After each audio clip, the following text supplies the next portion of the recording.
the night my sister became a partner.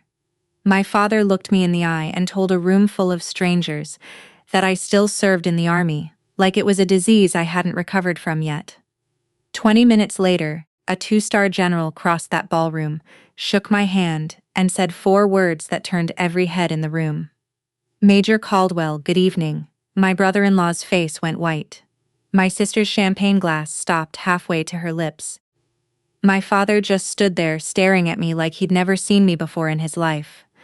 But to understand why that moment mattered, you have to go back 8 years to the dinner where my father told me not to come home unless I'd failed. I was 24 years old, standing in my parents' dining room, watching my father raise a glass of red wine to my sister like she'd just cured cancer instead of landing her first job out of law school. "A toast," he said, and his voice had that particular warmth he saved for moments he wanted remembered. "To Rebecca, someday she's going to make partner." Everyone clapped. My mother, who passed 2 years before that, would have clapped loudest. I clapped too, because I loved my sister, and I still believed back then that there was enough room in that family for 2 kinds of pride. Then it was my turn to share news, and I made the mistake of thinking my father wanted to hear it. I told them I'd decided to commission as an officer, that I'd been accepted, that I was leaving for training in 6 weeks, that I'd thought about this for over a year, and I was certain. The room went quiet in a way that still lives somewhere in my chest. My father laughed first, a short, disbelieving laugh like I'd told a joke he hadn't quite caught the punchline of. When he realized I was serious, the laugh disappeared, and something colder took its place. "You have a college degree," he said. Like that fact alone should have made the army unthinkable. Like a degree was a passport out of anything difficult, and I'd chosen to hand mine back. I tried to explain. I told him I wanted a career that meant something, that demanded something real from me, that I didn't want to spend my life behind a desk, wondering if I'd ever actually been tested. He wasn't listening. I could see it in his eyes. He'd already sorted us into 2 boxes before I finished the sentence. Rebecca successful, Teresa throwing her life away. Rebecca laughed too, not unkindly, but not kindly either. "Well," she said, swirling her wine, "at least you won't have to worry about picking out work outfits every morning." The table laughed with her. I remember smiling because I didn't know what else to do with my face. I didn't argue that night. I've never been much for arguing in rooms where I already know I've lost. But before I left for training, my father walked me to my car, and instead of a hug or a good luck, he said the sentence that would live in me for the next 8 years. "Don't come back here when you fail." I looked at him for a long moment. I wanted to ask him what exactly he thought failure would look like. A discharge, a broken body, a phone call he'd have to explain to his girlfriends. But I didn't ask. I just said, "I'll remember you said that," and got in my car. I didn't turn it into a war. I could have screamed. Could have told him exactly what I thought of a father who measured his daughters by which one made him look good at dinner parties. Instead, I drove away and let the silence between us start growing, the way silence does when nobody tends to it. What followed was 8 years most people never get to see. Not the highlight reel, the actual weight of it. Mornings that started in the dark. Packing lists memorized by muscle memory. Moving to a new post before I'd even unpacked from the last one. Learning to function on 4 hours of sleep because the mission didn't care how tired I was. Being handed responsibility for people's safety, for equipment worth more than my father's entire business, for decisions that didn't come with a do-over button. I grew into a version of myself that nobody at that dinner table would have recognized as steadier, harder in the ways that mattered, softer in the ways that surprised even me. And every time I called home, my father asked the same question in the same tired tone, like he was checking on a phase he assumed I'd eventually grow out of. "So, when are you going to find a real job?" I stopped explaining after the 3rd or 4th call. There's a particular kind of exhaustion that comes from defending your life to someone who's already decided not to believe you. I let them believe what they wanted to believe. It was easier than bleeding for their approval every single time we spoke. 8 years is a long time to carry a sentence like the one my father gave me. Long enough that I almost stopped hearing it. Almost.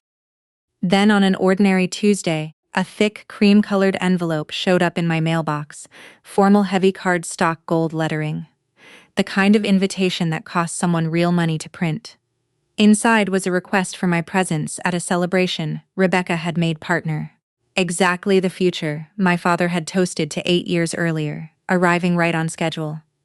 But when I turned the envelope over to see who'd sent it, the name on the return address wasn't my father's. And it wasn't my sister's either. The name on the envelope belonged to my Aunt Margaret, my father's younger sister, the one person in that family who never let 8 years of silence turn into 8 years of forgetting me. Margaret was past 60 by then, sharp as ever, with the kind of directness that used to embarrass my father at holidays. She was the only one who called on my birthday without me having to remind anyone it was coming. Inside the invitation, she'd tucked a small note in her own handwriting, the ink slightly smudged like she'd written it in a hurry before she lost her nerve. "You're still a Caldwell," it said. "Don't let them make you forget that." My first instinct was to decline, not out of spite, out of something closer to self-preservation. I didn't want to walk into a room built entirely around celebrating my sister and somehow become the story of the night. I didn't want to give my father the satisfaction of watching me hover at the edges of a success he never imagined I'd have to witness up close. Margaret called before I could write back my regrets. She didn't ask how I was doing. She got straight to it the way she always did. She told me my father had spent weeks telling anyone who'd listen that one of my kids really knows how to make something of her life. She said it slow, so I'd catch exactly which kid he meant. I already knew. Then she asked me the question that actually changed my mind. How many more years are you going to keep avoiding a room just because they happen to be standing in it? I didn't have an answer for her, so I said I'd go. While I was making that decision on the other side of the family, my sister's husband was doing what he always did, holding court. Daniel Hayashad, a gift for turning any social gathering into an opportunity to remind people what he did for a living. Vice President of Business Development at Egypt Meridian Solutions, a company that supplied logistics services and equipment under government contracts. He liked dropping phrases like Pentagon clients and 8-figure contracts into conversations that had nothing to do with either. My father ate it up every time. To my father, Daniel represented everything. He respected a man in a good suit closing deals with the government, shaking hands that mattered. He used to introduce Daniel at parties with real pride in his voice. Daniel works directly with the military at a pretty high level. The irony never seemed to occur to him that a man selling services to the military somehow impressed him more than his own daughter, who'd spent 8 years serving in it. Rebecca had absorbed that same blind spot without questioning it. In her mind, I was still the sister who'd wasted a perfectly good degree, chasing something none of them understood. But there was something happening in my life that none of them knew about, something I hadn't mentioned to a single member of my family, not even Margaret. For the past several months, I'd been part of a working group reviewing certain issues tied to contract performance and procurement compliance routine, oversight work, the unglamorous backbone of what I actually did in logistics, and a name had crossed my desk more than once in recent weeks, buried in paperwork nobody outside a very small circle was supposed to be discussing yet. Aegis Meridian Solutions, Daniel's company. I want to be honest about what I knew and didn't know, because the truth is more interesting than the version where I secretly had my brother-in-law under a magnifying glass. I hadn't personally investigated Daniel. I didn't have some file with his name circled in red, but I knew the company was under scrutiny. I knew certain records had been flagged and pushed up the chain for closer review. I didn't yet know how deep Daniel's fingerprints went into whatever mess was unfolding. What I did know was enough to make me very careful about what I said and to whom and when. I told no one in my family. Not because I was protecting Daniel. I owed him nothing, but because I understood the difference between what I knew professionally and what I had any right to discuss at a dinner party. That line mattered to me, even if nobody else in that family had ever bothered to draw one. The night of the celebration, I stood in front of my closet for longer than I want to admit. finally choosing a simple dark dress instead of anything that even hinted at a uniform. I wanted to walk into that ballroom as somebody's little sister.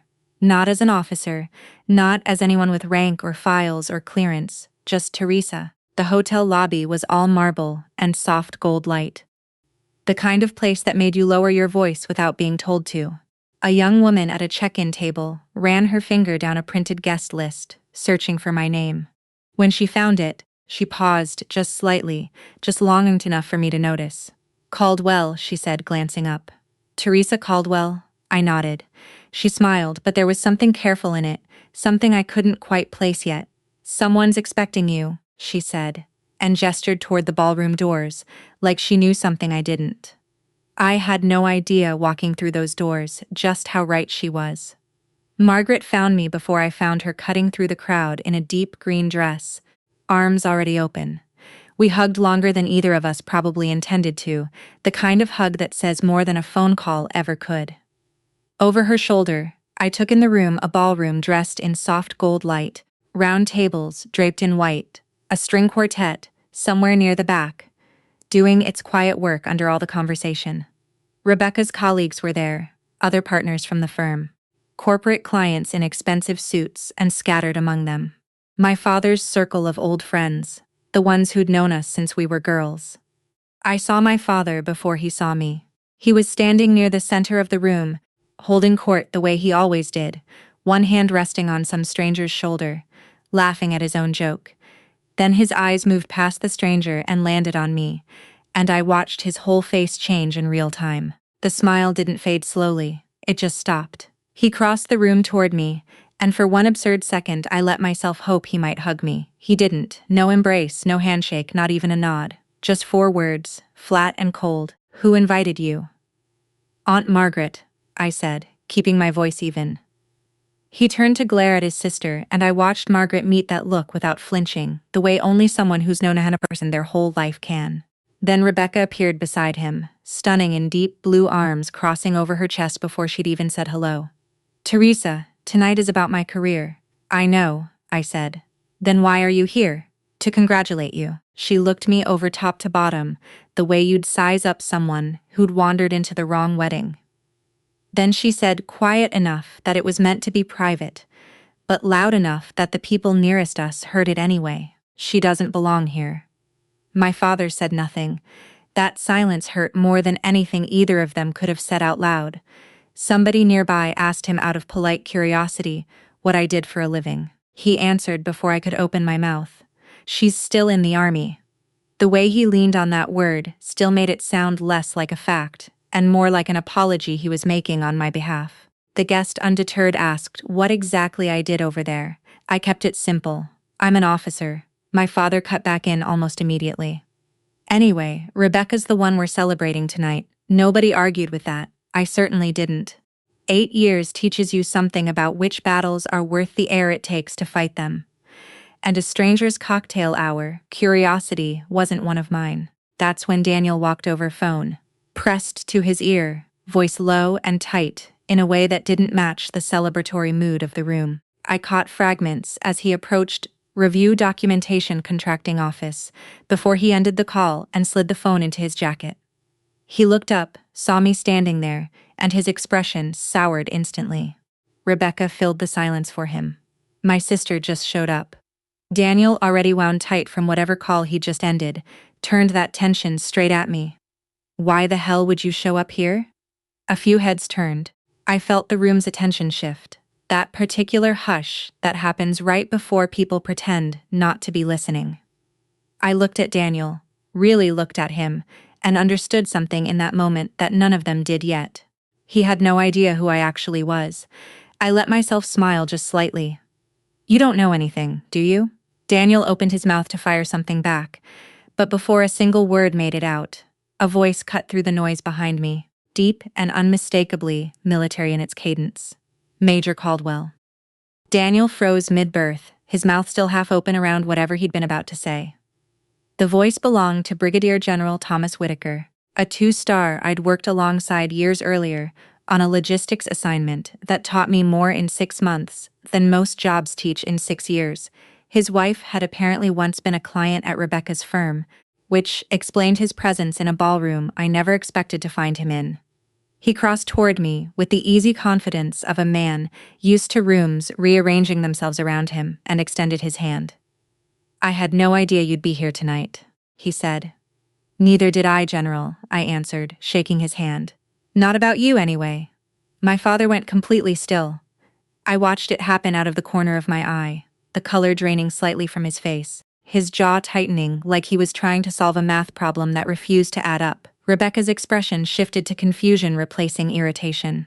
"Major," she said quietly, almost to herself. She hadn't known. In 8 years, she'd never once asked what rank I held, and I'd never once volunteered it. My father, still trying to catch up, turned to the nearest person. "What does Major mean exactly?" A man standing a few feet away, someone who'd clearly served himself, judging by the quiet certainty in his voice, answered before I could. "Oh, 4. My father blinked, still lost. The man clarified further, kindly but plainly. "Your daughter's a field-grade officer," he said it. The way you'd explained something obvious to someone who should have known it already. I watched the air in that little circle change. People who'd barely registered my presence 10 minutes earlier were suddenly looking at me differently, recalibrating something in real time. I didn't enjoy it the way I might have imagined I would years ago, lying awake after another phone call where my father asked when I'd find a real job. Mostly, I just kept talking to Whitaker like none of it mattered, because in the ways that counted, it didn't. His opinion of me had never needed correcting. Whitaker asked, "Casual and familiar, still doing logistics oversight work?" "Yes, sir," I said. Daniel heard it.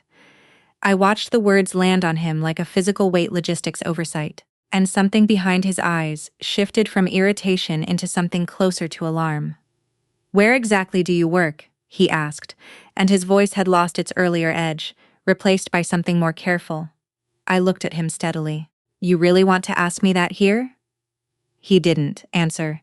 Rebecca, sensing the temperature of the conversation had changed without understanding why, looked between us. "What is going on?" Nobody answered her either. Whitaker glanced toward Daniel, something calculating passing behind his eyes. And I made the introduction because avoiding it would have looked stranger than making it. "This is Daniel Hayes, my sister's husband." Whitaker repeated the name slowly, like he was searching a mental file. "Hayes." A pause, then something settled into place behind his expression, and Daniel's face went the color of the tablecloths. I understood exactly what had happened, even without being told directly. Whitaker's name sat somewhere in the chain of oversight, connected to a program Daniel's company was currently trying very hard to protect. I hadn't set out to expose anything that night. I hadn't even planned on Whitaker being in the room, but I recognized the particular kind of fear that crossed Daniel's face. The fear of a man realizing the walls of his carefully built world had just gotten a lot thinner. I didn't press it. I wasn't there to corner him in front of a room full of his wife's colleagues. "Daniel," I said, quiet enough that it stayed between us. "Work talk can wait until tomorrow." If I'd meant it as mercy, it didn't land that way. His face told me the opposite, that my restraint confirmed the one thing he'd been afraid of since the moment he heard my name attached to a rank he clearly hadn't expected. I already knew. After the toasts wrapped up and Rebecca finished her speech, gracious, polished, exactly what you'd expect from someone who'd spent a career learning to command a room, Daniel found a way to pull me aside into a quieter corner near the bar. Rebecca followed close behind, her champagne forgotten somewhere on a table.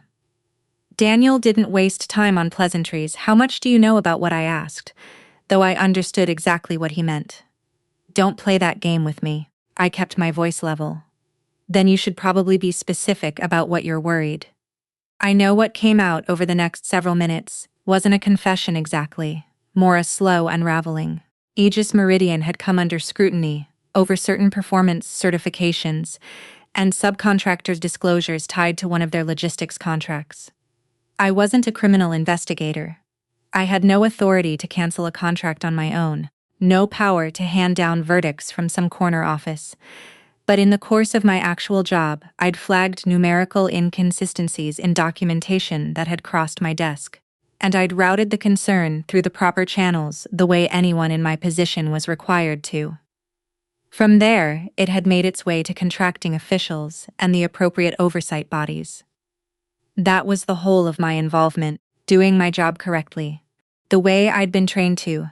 Daniel had known a review was underway. What he hadn't known until tonight was that I'd been one of the people who first noticed the numbers didn't add up. Rebecca stood there absorbing all of it, and I watched something crack behind her composed exterior.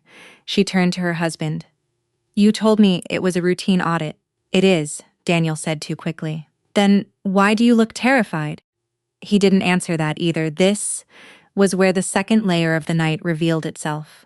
Rebecca admitted quietly that her firm had recently been approached by Daniel to assist his company with certain compliance matters. If Daniel had knowingly withheld material information from anyone the firm, the contracting office, his own wife, it wasn't just his career on the line. It could create serious professional exposure for Rebecca too, someone whose name and new title were now tied to his company through the very connection he'd arranged.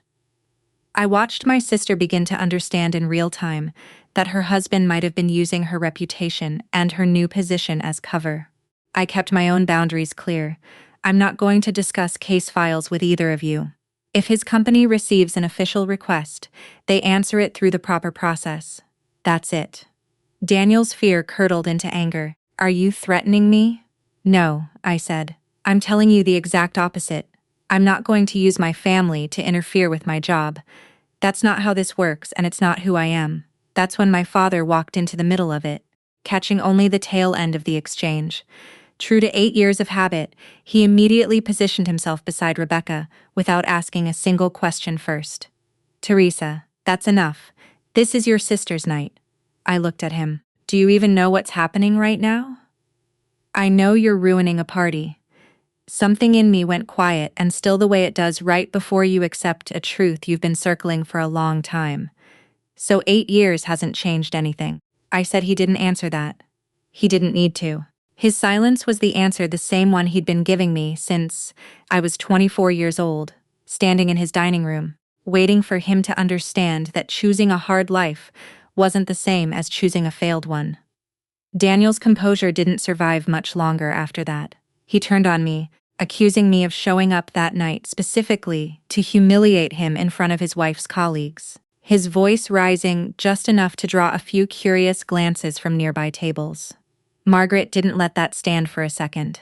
"I invited her," she said, stepping in close enough that Daniel had to look at her instead of me. My father rounded on his sister. "You shouldn't have done that." Margaret didn't blink. "Why not?" "Because she's his daughter." "Don't turn this into." "You turned this into something 8 years ago," Margaret said, cutting him off clean. That was the moment old wounds finally split open in front of everyone. Margaret told them things I'd never bothered mentioning myself. The birthday cards I'd sent every single year, the Christmas gifts, the phone calls home that never once stopped, no matter how little warmth came back through the line. She told them how my father used to explain my absence to people by saying I was off playing soldier.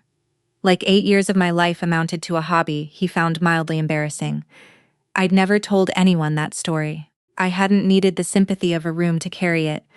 Rebecca stood there taking it in, and I watched something shift behind her eyes. The beginning of a realization that she'd spent years absorbing our father's version of me without once asking what my actual life looked like. Then Daniel's phone buzzed against the table. A new email. He read it, and whatever color remained in his face drained out completely. "What is it?" Rebecca asked. He said, "Nothing." I didn't need to see the screen to understand roughly what was happening. "Daniel," I said, "whatever just landed on your phone has nothing to do with why I'm standing here tonight." That single sentence did more to unravel his accusation than anything else could have. If I'd truly come to that party to sabotage him, I wouldn't have needed an email from his own company to do it. Whatever was collapsing around him had been in motion long before I walked through those ballroom doors. I'd simply had the misfortune or the fortune, depending on how you looked at it, of showing up on the exact night it started catching up with him. Daniel finally admitted the company had received another request for documentation more extensive than the last. Rebecca asked directly whether he'd known about these problems before he asked her to connect his company with her firm in the first place. He didn't answer. He looked at the floor, at the ceiling, anywhere but at his wife's face. Rebecca, a lawyer to her core, even in that moment understood exactly what that silence meant. She let go of his arm, and the small physical distance between them said more than any argument could have. My father finally turned to look at me. Really? Look the way he hadn't managed all night. How long have you known about this? Long enough to know I wasn't allowed to tell you, I said. Why didn't you ever tell me what you actually do? I held his gaze. I tried. The silence between us stretched out heavy and unfamiliar in a room full of music and clinking glasses. You just never wanted to hear it. A few weeks passed before anyone in the family spoke about that night again with any honesty. I want to be clear about how this actually unfolded, because it wasn't cinematic, and it wasn't instant. Daniel wasn't dragged out in handcuffs. Nothing about that night turned him into a headline. What happened was quieter, and in its own way harder to sit with. The review into Aegis Meridian continued through the proper channels, moving at the deliberate pace those things move at. Daniel was placed on administrative leave, while the company sorted through its own internal accounting of what he had and hadn't disclosed. Rebecca, once she understood the full shape of what her husband might have known formally, recused herself from anything connected to his company, unwilling to let one more piece of her career become collateral damage in his choices. Their marriage didn't survive the aftermath easily. I won't pretend I know every detail of what happened behind their closed doors in the weeks that followed, because that was never mine to know. What I do know is that Rebecca called me one evening, her voice smaller than I'd heard it in years. I'm sorry, she said. For what? I asked, genuinely unsure which of the many things she might mean. For thinking your success had to look like mine to count. We didn't fall back into easy sisterhood after one phone call. 8 years of distance doesn't dissolve because someone finally says the right sentence. I didn't forgive her instantly, and I didn't pretend to. But I agreed to meet her for coffee. No audience, no father hovering nearby waiting to referee. It was a small, ordinary thing. 2 sisters sitting across a table, actually asking each other questions instead of assuming answers. It felt like more progress than anything that had happened in that ballroom. My father came to see me not long after. No party this time, no crowd of witnesses to perform for, just a 64-year-old man sitting across from me in my apartment looking older than I remembered. Finally reckoning, with 8 years he couldn't get back. I thought he started choosing his words carefully, that if you didn't choose the path I understood, it meant you were choosing wrong. I didn't rush to make that easier for him. I let him sit in it. You didn't need to understand the army, I said. You just needed to respect me. He nodded slowly, and something in his face looked genuinely worn down, not performing regret, but actually carrying it. Then he repeated the sentence that had lived in me for 8 years, the one I'd never once forgotten, no matter how far I moved or how many ranks I earned. I told you not to come back if you failed. I remember, I said. You didn't fail. I looked at him for a long moment. That was never the problem. He didn't say anything waiting. The problem was, you only thought I deserved to be your daughter if I succeeded the way you wanted me to. He had no answer for that. There wasn't one that would have made it smaller or easier to hear, and to his credit, he didn't try to manufacture one. Snorts, I stood to leave, and just before I reached the door, he asked, quiet and unsure in a way I'd never heard from him before. Do I still have a chance to fix this? You do, I said, but you're starting from zero. Months later, I invited him to an event with my unit. Nothing formal, just a gathering where families were welcome. He asked if he could come, and I said yes. He sat among spouses and parents of the people I served with. And for the first time in his life, he watched the world I'd spent 8 years building instead of hearing about it, secondhand through a phone call he half listened to. Nobody there knew he'd once told me not to come home. Nobody needed to. When I was recognized that evening for something our unit had accomplished, I looked out and saw him standing clapping his face, doing something I hadn't seen it do in a very long time. I didn't feel victorious. I felt something quieter than that, relief mostly. Because the real revenge, if you could even call it that, was never about watching Daniel unravel or making Rebecca question herself or forcing my father to bow his head in some public reckoning. It was simpler than any of that. It was the fact that I had built a life worth being proud of, across 8 years when none of them were paying attention, and I never once needed their permission to do it. 8 years earlier, my father told me not to come back if I failed. I didn't fail. But, more than that, I finally understood I never needed to come back to prove it to him in the first place. If this story meant something to you, I'd love to hear where it landed. Have you ever had to build a life your family didn't understand quietly without waiting for anyone's approval? Tell me in the comments. I read every single one, and I want to know where you're watching from tonight. We share stories like Teresa's every day. Real conflicts, real families, real reckonings. So if this one stayed with you, subscribe and stay close, because there are so many more good journeys like this one waiting for you. Let's keep walking through these stories.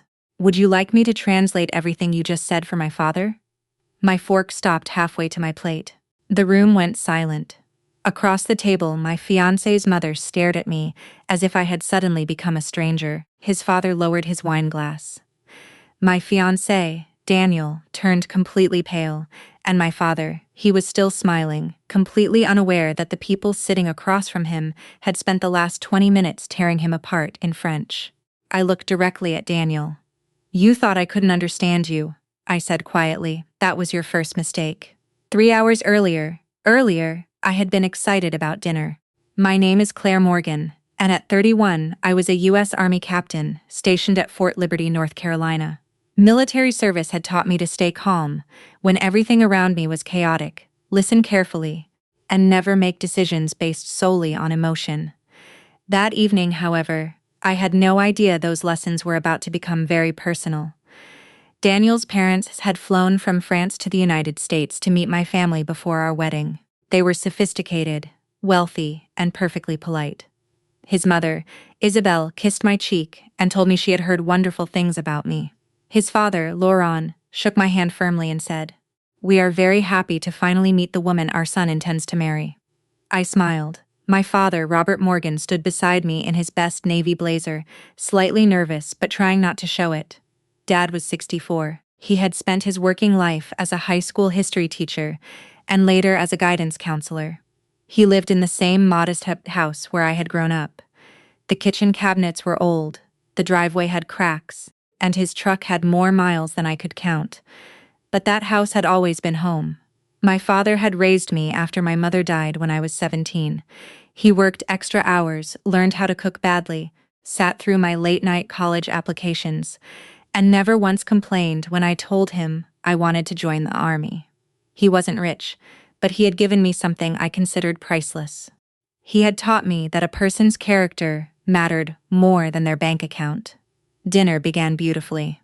We ate at a quiet restaurant outside Fayetteville, with warm lighting and tables far enough apart to hear one another. Daniel sat beside me. Dad sat across from us. His parents sat together on the other side. For the first hour, everything felt normal. They asked Dad about his career. He told them funny stories about students he had taught over the years. He talked about my childhood. He even embarrassed me by describing how I once tried to build a backyard obstacle course because I wanted to be a soldier before I was old enough to understand what that meant. Everyone laughed. Then dessert arrived. Daniel's father leaned toward his wife and spoke in French. I understood every word. I had learned French years earlier during my military career. I wasn't fluent enough to write a novel in it, but I could follow a conversation easily, especially when people assumed they didn't need to be careful. At first, I ignored them. I assumed it was private. Then, Isabel glanced toward my father and said something that made my stomach tighten. She called him simple. Not simple as in kind, but simple as in beneath them. Laurent laughed. Then he said that it was difficult to understand why someone like Daniel would marry into a family with so little social standing. I looked at Daniel. He heard every word. He didn't correct them. He didn't even look uncomfortable. That hurt more than their insults. I kept my face calm. Then Isabel said something about Dad's house. She wondered whether it was really worth keeping. Laurent answered that it would eventually become our family's concern if Daniel and I married. My hand tightened around my fork. Then they went further. They joked about Dad's old truck. They mocked his clothes. They questioned whether he had enough money to contribute to the wedding. And then Laurent said the sentence I would never forget. He should be grateful his daughter married into a better family. Daniel laughed. Not loudly, just enough. That tiny laugh broke something inside me. I looked across the table at my father. He was telling Daniel's mother about the first Akami put on my army uniform. His eyes were shining with pride. He had no idea they were insulting him while he spoke. I remembered every sacrifice he had made. Every night he waited for me to call after deployment.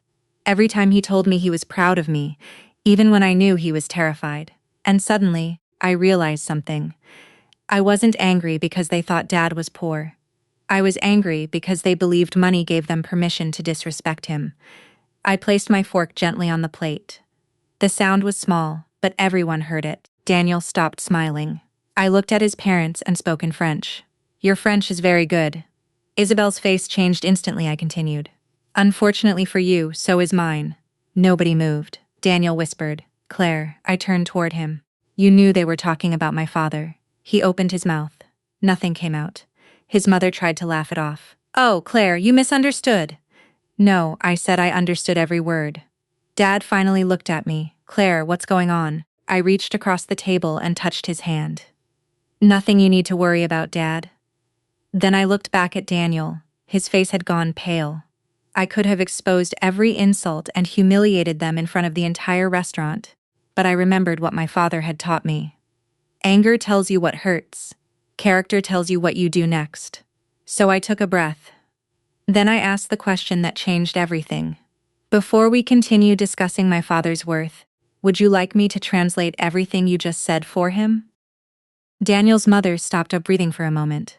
His father lowered his eyes, and for the first time that evening, nobody at that table had anything to say. For several seconds, nobody moved. Then my father looked from me to Daniel and back again. Claire, he said softly, what exactly did they say? I squeezed his hand. Dad, they were speaking French because they thought I couldn't understand them. His eyebrows lifted. You speak French. I've picked up quite a bit over the years. Daniel finally found his voice.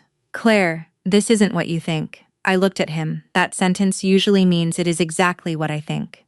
His father straightened in his chair. We were discussing family matters privately. There was no intention to offend. I almost laughed. Then why were you discussing my father's house, his finances, and what he might leave me after he dies? That ended the argument. My father's face changed. Not anger, hurt. He slowly pulled his hand away from mine and looked down at the table. I knew that expression. My father had spent his entire life avoiding being a burden to anyone. The last thing he wanted was to believe the people sitting across from him saw him as one. Dinner ended shortly afterward. There was no dramatic scene in the restaurant, no shouting, no raised voices. I simply told the server we would be leaving. Outside, the North Carolina air was warm and heavy. Cars moved through the parking lot, headlights cutting through the darkness. Dad stood beside me near his truck. Are you all right? He asked. I almost smiled. That was my father. His daughter had just discovered her future in-laws had insulted him, and somehow his first concern was whether I was okay. I should be asking you that. He shrugged. I've been called worse by teenagers. I laughed despite myself. Then his expression became serious. Claire, don't make a decision tonight because you're angry. I stared at him. Dad, they insulted you. They did. And Daniel laughed. He looked away. That part bothers me more. I knew exactly what he meant. It wasn't the French. It wasn't the money. It was Daniel's silence. For nearly 3 years, I had believed Daniel was the man I would spend the rest of my life with. We met at a charity event in Raleigh. He had been working for a technology consulting company, and I had been helping organize a veterans fundraiser. He was charming without being pushy, ambitious, without seeming arrogant. When I told him I was in the army, he said he admired my discipline. When I introduced him to Dad, he brought a bottle of wine and spent nearly 2 hours listening to stories about my childhood. At least that's what I thought. Over time, I began noticing small things. Daniel never liked eating at Dad's house. because he thought the kitchen was too cramped. He once joked that Dad's truck belonged in a museum. When Dad offered to help us pay for part of the wedding, Daniel smiled and said, "We'll see." I had dismissed those moments. I told myself Daniel simply had different tastes. I told myself his family had grown up differently. And whenever Dad mentioned it, I defended Daniel. He's not trying to be disrespectful. That night, I wondered how many times I had said those words because I wanted them to be true. Daniel approached us in the parking lot. "Claire, can we talk?" Dad looked at me. "I'll wait in the truck." "No," I said, "you don't have to leave." Daniel stopped. "Your father doesn't need to be involved in this." I looked at him carefully. "My father became involved when your family started discussing his life behind his back." Daniel rubbed his forehead. "My parents were nervous. They were trying to understand your family's financial situation." "Why?" "Because we're getting married." "That doesn't answer my question." He hesitated. Then he said, "Marriage involves money. So does buying a house. So does retirement. So does having children. None of that gives your family the right to investigate my father." He looked toward Dad's truck. They weren't investigating him. I stared at him. "Then what do you call asking how much his property is worth?" Daniel had no answer. Finally, he said, "My parents were worried that you were going to be responsible for him financially." The words landed harder than I expected. I turned toward my father. He was sitting behind the steering wheel, looking straight ahead. I felt ashamed, not of him, of myself, because somewhere along the way, I had allowed someone else's definition of success to make me question the man who had given me everything. Daniel stepped closer. "Claire, I love you." I looked at him. "Then you should have defended him." I didn't know what to say. "You knew what they were saying." He lowered his voice. "I didn't want to start a fight." I nodded slowly. "That tells me everything." He looked confused. "What does it tell you that keeping the peace mattered more to you than protecting the person who raised the woman you're planning to marry?" Daniel's expression hardened. "You're making this bigger than it is." I felt something inside me go completely still. That sentence reminded me of every briefing I had ever attended. In the military, you learn quickly that small problems rarely remain small when everyone keeps pretending they don't exist. I had seen how ignored warnings could become emergencies, and now I was looking at my own life the same way. "I need space," I told him. "Claire." "No." He stopped. "I don't want another explanation tonight." Dad finally opened the truck door. I walked over and hugged him. He held me tightly. "You don't have to protect me from everything," he whispered. "I know." "Then don't let this become about me." I pulled back and looked into his eyes. "It isn't about you, Dad." He waited. "It's about what kind of man I almost married." That night, I drove home alone. Daniel sent 7 messages before midnight. The first said he was sorry. The second blamed his parents. The third said he had been embarrassed. The fourth said I was overreacting. The fifth disappeared. The sixth simply said, "Please don't do this." The seventh came at 1:13 a.m. "You don't understand how my family works." I stared at that sentence for a long time.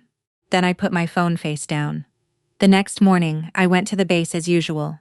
Training, paperwork, meetings. Everything looked normal. But my mind kept returning to one question.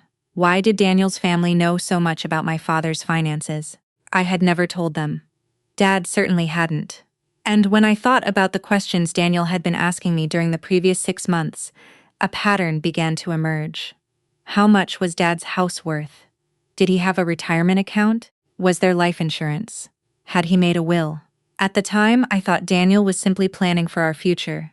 Now, I wasn't so sure. That evening, when I returned home, I found Daniel's jacket still hanging in my entryway. I picked it up, and something hard slipped from the inside pocket onto the floor. It was a plain white envelope. My name wasn't on it, neither was Daniel's, but when I opened it, my hands went cold. Inside were property records for my father's house. And suddenly, I understood that dinner hadn't been about meeting my family. They had come to America to find out what my family was worth.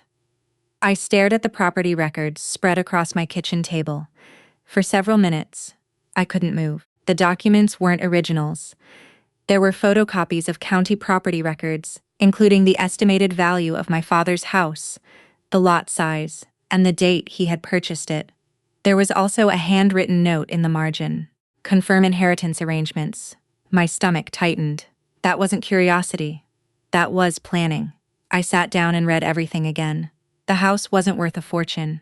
It was a comfortable 3-bedroom home in a quiet North Carolina neighborhood. Nothing luxurious. Dad had bought it decades ago and had spent years paying it off. But to someone looking at numbers from a distance, it was an asset. And apparently that was how Daniel's family had begun seeing my father as an asset. I didn't call Daniel. I didn't call his parents. Instead, I did what military training had taught me to do when something didn't make sense. I gathered facts. I photographed the documents and put the originals back exactly where I had found them. Then I checked my phone for old messages. At first, I found nothing unusual. Then I started searching for conversations about money. There they were. 6 months earlier, Daniel had asked casually whether my father planned to stay in his house after retirement. 5 months earlier, he had asked whether Dad had good insurance. 4 months earlier, he had asked whether I was the beneficiary of any of my father's accounts. 3 months earlier, he had joked about how property in America can become complicated when families merge. At the time, I hadn't thought anything of it. Now, every sentence looked different. I scrolled farther. Then, I found a message from Daniel's mother. It was sent to Daniel, not me. She had written, "You need to know what Claire will actually inherit before you make any permanent commitments." I read it twice, then a third time. My hands were shaking. The woman who had hugged me at the airport and called me dear had been discussing my inheritance before my wedding had even taken place. I put the phone down. For the first time since the dinner, I cried. Not because of the money, because I realized how badly I had wanted to believe Daniel was different from his family. That was the part that hurt. I had spent years in the army learning that trust wasn't something you gave blindly. You earned it through consistency. But with Daniel, I had done the opposite. I had trusted his words and ignored his patterns. The next morning, I drove to Dad's house. He was in the garage trying to fix the old lawnmower. "It's supposed to be a simple repair," he said.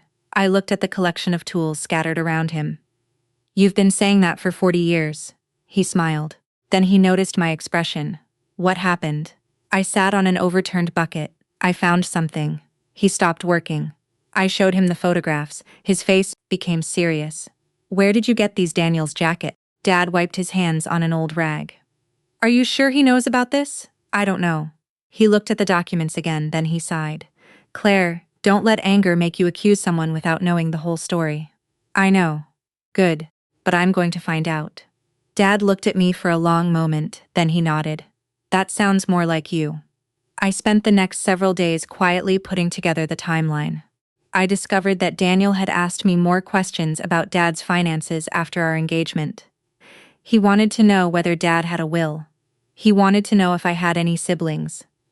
He asked whether I expected to move into Dad's house someday. Then came the strangest question of all. If something happened to your father, would you have to sell the house? I remembered sitting beside Daniel on our couch when he asked it. I had laughed. "Why are you asking me that?"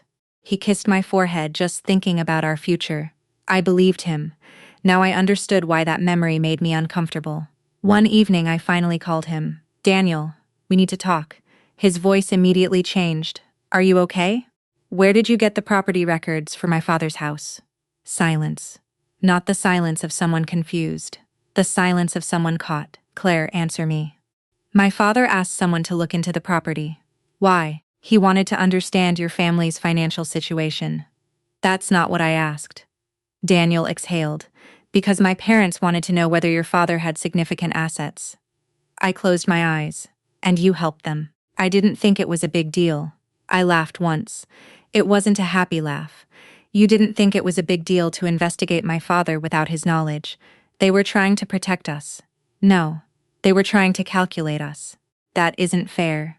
"Then explain the note." "What note?" I read it aloud. "Confirm inheritance arrangements." Daniel didn't respond. I could hear traffic behind him. Finally, he said, "My mother wrote that and you knew about it."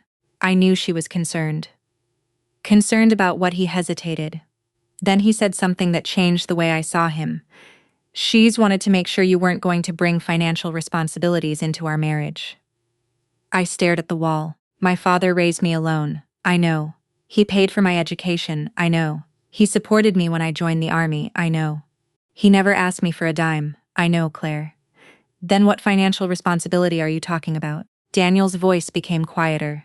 What if he needs help later? There it was, the assumption. They had already decided that my father was going to become a burden. They had never asked him. They had never spoken to him. Honestly, they had simply judged him. I said, "You don't know my father. I've met him. You've met the version of him he showed you, because he was trying to make you feel welcome." Daniel didn't answer. I continued. My father doesn't measure people by their income. I don't either. I never said I did. You didn't have to. The silence returned. Then Daniel said, "Claire, don't destroy our relationship over something my parents did." I felt my chest tighten. That's the problem, Daniel. What you keep saying, your parents did it. He was quiet. You were sitting beside me when they mocked him. I didn't know how to respond. You laughed. I was uncomfortable. You laughed. I made a mistake. No. I looked at the property records again. A mistake is forgetting an anniversary. A mistake is saying the wrong thing at dinner. You made a choice. His voice cracked slightly. I love you. I believe you think you do. What's that supposed to mean? It means love isn't enough if respect isn't there. I ended the call. That night, I sat alone in my apartment. The wedding was only a few months away. Deposits had been paid. Invitations had gone out. Family members had already made travel arrangements. Ending everything would be painful, embarrassing, expensive, but none of those things scared me as much as marrying someone I could no longer trust. I looked at the ring on my finger. Then I remembered Dad's words. Don't choose or lose a man because you're afraid to start over. The next morning, I made a decision. I wasn't going to scream. I wasn't going to retaliate. And I wasn't going to let Daniel's family turn me into someone bitter. But before I walked away, I wanted the truth to come into the light. So, I decided to give them one final opportunity to tell me what they really wanted. And this time, I would make sure everyone was in the room. The invitation went out 3 days later. I didn't send it as a threat. I didn't mention the property records. I didn't accuse anyone. I simply told Daniel and his parents that my father wanted to host a small dinner before the wedding, and that it would be good for both families to clear the air. Daniel called me within 10 minutes. Are you sure this is a good idea? Yes. Claire, my parents feel terrible about what happened. Then they'll have an opportunity to explain themselves. He hesitated. Are you going to tell my parents you understand French? I smiled faintly. They already know. He sighed. I just don't want another argument. Neither do I. That was true. I wasn't looking for revenge. I wanted clarity. The dinner was held at a private country club about 30 minutes from Fort Liberty. It wasn't extravagant, but it was elegant enough that Daniel's parents seemed comfortable there. Dad had chosen the location because he wanted everyone to have a proper meal and a quiet conversation. He had no idea that I had already prepared for something much bigger. When Daniel arrived with his parents, he looked nervous. His mother kissed my cheek. Claire, darling, I hope we can put the unpleasantness behind us. I looked at her. I hope so too. Her smile lasted only a second. Then everyone sat down. Dad opened the conversation. I know the last dinner didn't end well. Lauren nodded. We regret this misunderstanding. I looked at him. A misunderstanding. He shifted in his chair. Yes, we spoke privately in French. We didn't realize Claire understood. I took a sip of water. That wasn't the misunderstanding. Nobody answered, I continued. The misunderstanding was believing that because I couldn't hear you in English, I couldn't hear you at all. Isabel looked down. Daniel rubbed his hands together. Claire, I think everyone understands what happened. I'm not sure they do. I placed a folder on the table. Daniel's eyes immediately went to it. His expression changed. His mother noticed. What is that evidence? I opened the folder. Inside were printed copies of messages, property records, and questions Daniel had sent me over the previous months. I didn't slam them onto the table. I simply arranged them one by one. Dad watched silently. Laurent leaned forward. Where did you get these? I found them. That is private correspondence. So was the conversation you had about my father. Nobody spoke. I looked at Daniel. Did you know your mother was asking whether I would inherit my father's house? Daniel swallowed. Yes. Dad's eyes moved toward him. You knew. Daniel looked at him. Mr. Morgan. Dad raised his hand. Don't call me Mr. Morgan. You've been in my house for 3 years. Daniel looked ashamed. Dad's voice remained calm. Call me Robert. Daniel nodded. Robert. I could see how uncomfortable he was. For the first time, he couldn't hide behind charm. I turned toward Isabel. You asked whether my father had a will. She didn't answer. You asked whether his house was paid off. Silence. You asked whether I was the beneficiary of his life insurance. Her face wrined. I was concerned about your future. No. I looked directly into her eyes. You were concerned about what my future might be worth. She stiffened. That is an unfair interpretation. Then tell me why you needed the property records. She looked at Laura. He finally spoke. We wanted to understand what financial obligations might come with the marriage. I almost smiled. Financial obligations? Yes. My father has never asked me for financial support, but someday he might. Dad finally spoke. I might. Everyone looked at him. He continued. I might need help someday. I'm 64, not immortal. There was no anger in his voice, just honesty. But if that day comes, my daughter will help me because she loves me, not because she married into your family. Laurent said, nothing. Dad looked at Daniel. And if my daughter marries you, I hope you'll help her because you love her. That's what families are supposed to do. Daniel's eyes dropped. I felt tears beginning to burn behind my eyes. Dad wasn't defending himself. He was teaching them. Then Lauren made the mistake that changed everything. He said with respect, Robert, love does not pay bills. Dad nodded. No, but neither does arrogance. The room became silent. I almost smiled.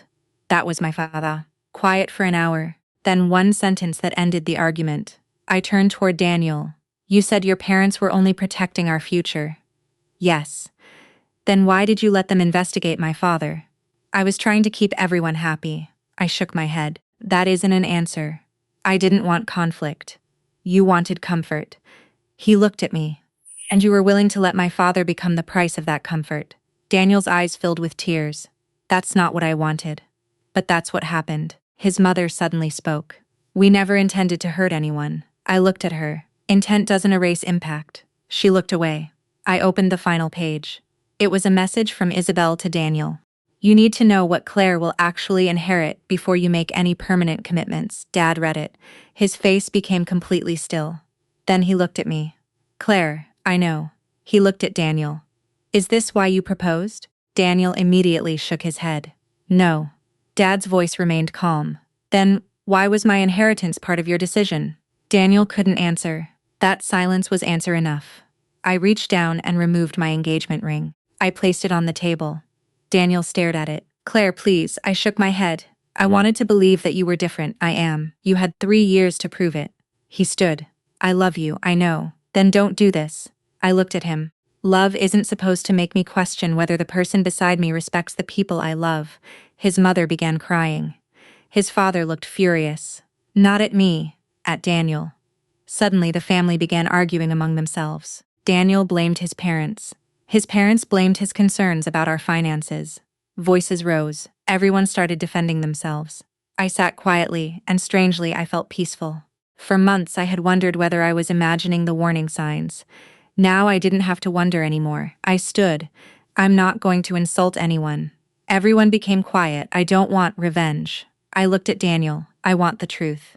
Then I looked at his parents.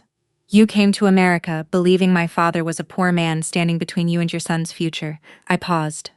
You were wrong. Laurent frowned. What do you mean? I looked at Dad. He gave me a small nod. I turned back to them. My father has spent his entire life living below his means, saving carefully and helping people who needed him. I didn't give them a dollar figure. I didn't need to. My father isn't wealthy because of what he owns. I looked at Daniel. He's wealthy because of who he is. Nobody spoke. I picked up my purse. Then I walked toward the door. Behind me, Daniel said my name. I stopped, but I didn't turn around. Claire. His voice broke. Please don't leave. I closed my eyes. Then I answered quietly. I already did. I didn't cry until I got home. The moment I closed my apartment door, the composure I had maintained throughout the entire dinner disappeared. I leaned against the wall and covered my face with both hands.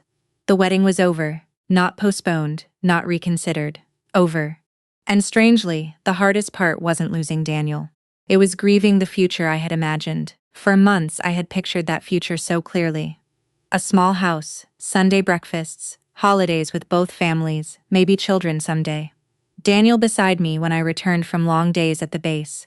I had believed I was building a life. Now I understood I had been building it on assumptions.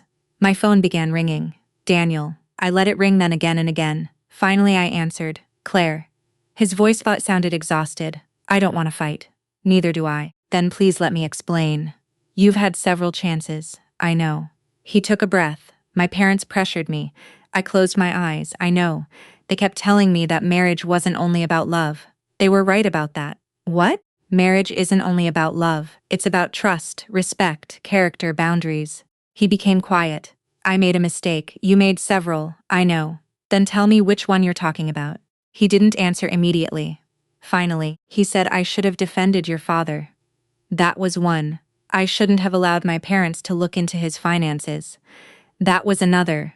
I shouldn't have laughed when they insulted him. My throat tightened. That was the one I can't forget. I was nervous. You were comfortable enough to laugh. I wasn't thinking. I looked out the window. That's exactly what scares me, he whispered. I love you. I believe you. Then why isn't that enough? Because love without respect becomes a burden. There was silence. Then he said, Can I see you? I almost said no. But part of me knew I needed one final conversation. Tomorrow. We met at a small coffee shop near downtown Fayetteville. Daniel arrived early. He looked different. Not physically, just smaller somehow, less confident. He stood when I approached Hyber. Hi, we sat across from each other. For a while, neither of us spoke. Then Daniel said, I ended the conversation with my parents. I raised an eyebrow. What does that mean? I told them, they crossed a line, and they said I was choosing you over my family. You are supposed to choose your spouse. I know. I looked down at my coffee. Do you? Yes. He rubbed his hands together. I've spent my entire life trying to make my parents proud. And you thought marrying me would make them proud. He looked at me. At first, yes. The honesty hurt, but then I fell in love with you. I nodded. And somewhere along the way, you confused their approval with your own judgment. He looked down. You're right. I didn't expect him to say it. For a moment, I felt the old affection return. Then I reminded myself why I was sitting there. Daniel, I need you to understand something. He looked up. This wasn't about money. I know. No, I don't think you do. I leaned forward. If my father had been wealthy, would that have made the insults acceptable? No. If he had owned 10 houses, would that have made him more deserving of respect? No. If he had been poor, would that have made him less deserving? Daniel swallowed. No. Then why did your family need to know what he owned? He had no answer. I nodded. That is why we're here. He looked at me for a long time. I was afraid of what? That I wouldn't be able to give you the life you deserved. I almost smiled. You never asked me what kind of life I wanted. He looked surprised. I wanted a peaceful life, a loyal husband, a home where my father could walk through the front door without feeling judged. His eyes filled with tears. I wanted that too, but you weren't willing to protect it. He looked away. I reached into my purse and placed the engagement ring on the table. I can't marry you. He stared at it. I understand. The word surprised me. No argument, no pleading, just acceptance. I stood. Daniel remained seated. Claire. I looked back. I really did love you. I loved you too. Maybe someday you'll understand why I had to leave. I already do. I nodded. Then I walked outside. The afternoon sun was bright. Cars passed. People carried shopping bags. A woman pushed a stroller across the street.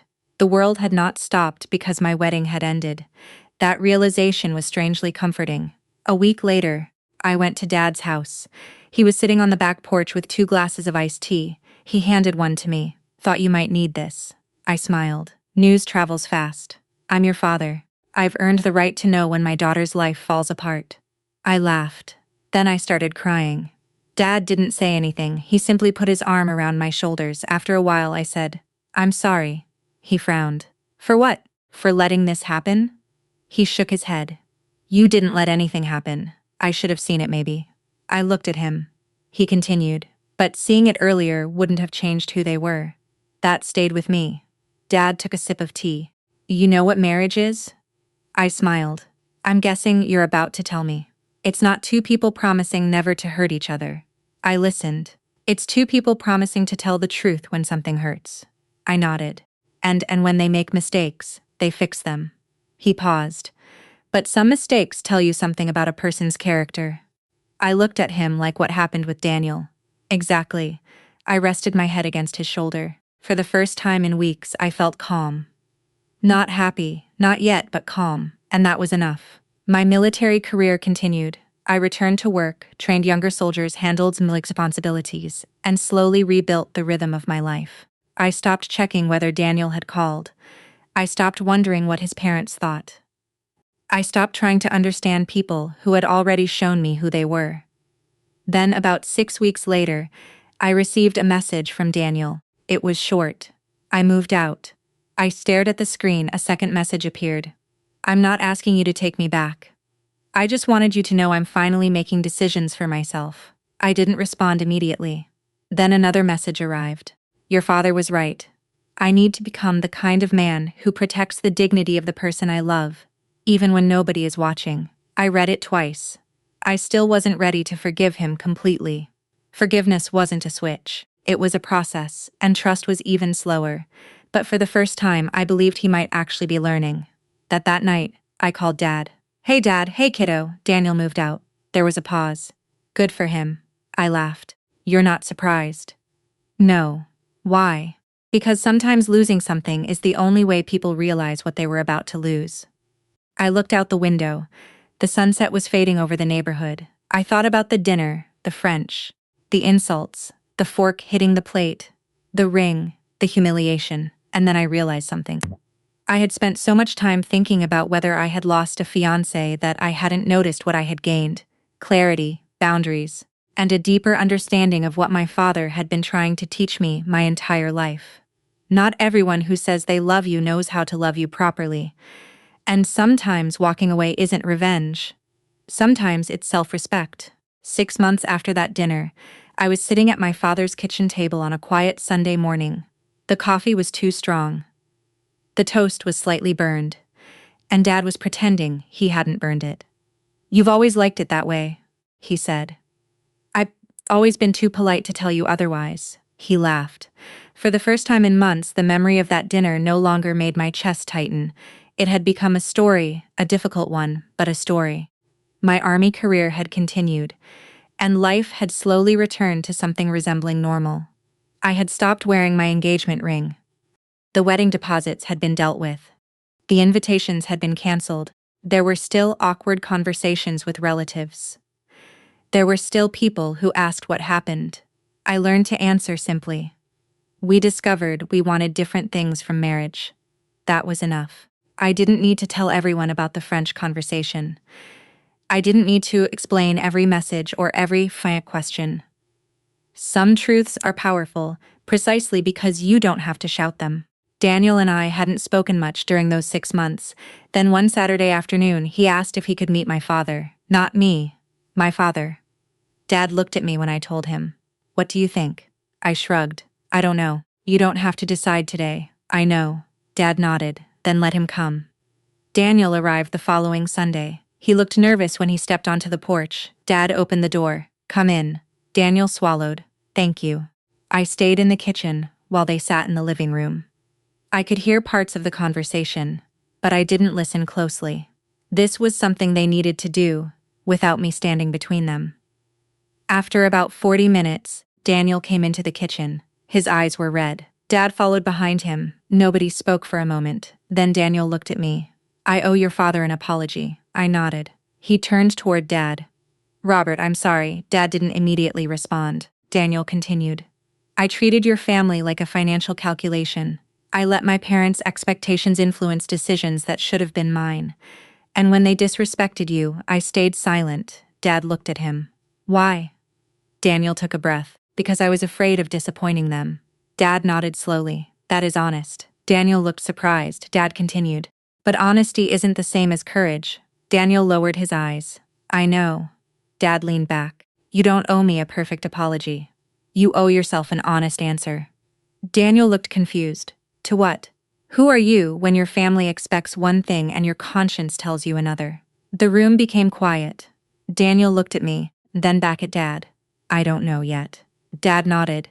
That's the first honest answer you've given me. I felt something loosen inside me. Not forgiveness, not yet, but maybe understanding. Daniel eventually left. After he was gone, Dad sat beside me. You still love him? I looked down. I don't know. Dad smiled. That's okay. Do you think I should give him another chance? That isn't my decision. You're my father. Exactly. I looked at him. If I tell you what to do, then 20 years from now, you'll blame me if it doesn't work. I laughed softly. Dad pointed toward me. You're 31. You're an army officer. You've made decisions that affected other people's lives. You can decide who gets your heart. I smiled. You make it sound easy. It isn't. He took another sip of coffee. That's why it's yours to decide. A few weeks later, Daniel and I met for lunch. There was no engagement ring, no wedding plans, no promises. Just two people trying to understand whether something broken could be rebuilt. He told me he had started counseling. He had also set boundaries with his parents. He was no longer allowing them access to his personal financial decisions. He had taken responsibility for his own mistakes. Most importantly, he wasn't asking me to forget. I know I hurt you, he said. Yes, I know I hurt your father. Yes, and I know saying sorry doesn't erase that. No, he nodded. Then I don't expect it to. That mattered because apologies without changed behavior are often just another way to ask someone to stop being angry. I told him that if there was ever going to be another relationship between us, it would have to be different. No secret financial discussions. Agreed. No family member gets to make decisions for us. Agreed. No assumptions about my father's money. Never again, and if your parents disrespect my father, Daniel looked directly at me. I speak up. I nodded even if they're angry, especially then. That was the first answer that made me believe he might have changed. We didn't get engaged again. We didn't rush anything. We started slowly. Coffee, walks, long conversations, sometimes difficult ones, sometimes silence, and eventually Daniel apologized to Dad again. This time Dad accepted it, not because he had forgotten, because Daniel had earned the right to be heard. One evening, months later, Dad and I were sitting on the porch. The sunset was turning the sky gold. He looked at me and said, "Remember the fork?" I laughed. "You're never going to let that go, are you?" "Absolutely not." I shook my head. "You know, I thought I was defending you that night." Dad smiled. "No." I looked at him. He said, "You were defending yourself." I frowned. "How?" "By deciding what kind of treatment you were willing to accept from the person you married." I thought about that. He was right. I hadn't stood up because Dad was weak. Dad wasn't weak. I stood up because disrespecting him meant disrespecting the values that had shaped me. And I finally understood something else. Revenge doesn't always look like destroying someone. Sometimes revenge is walking away with your dignity intact. Sometimes it's refusing to let another person's greed turn you bitter. Sometimes it's allowing the truth to expose itself without exaggeration. And sometimes the greatest victory is becoming wiser because someone else treated you badly. For anyone listening to my story, especially those of us who have lived long enough to know that family relationships can become complicated, I want to leave you with a few things I learned. First, pay attention to how people treat your parents when they think you aren't listening. Second, don't confuse wealth with character. A large house doesn't make someone generous. A modest home doesn't make someone less valuable. Third, financial conversations matter in marriage. You should talk openly about money, debt, retirement, inheritance, and responsibilities. But there is a difference between healthy financial planning and entitlement to someone else's assets. Fourth, never confuse forgiveness with forgetting. You can forgive someone and still maintain boundaries. You can accept an apology without immediately restoring trust. And finally, if you're preparing to marry someone, don't only ask yourself, "Do I love this person?" Ask something harder. Who will this person become when life gets difficult? Because that's when character appears. Daniel and I never returned to the relationship we had before that dinner. We built something different, slower, more honest, more careful.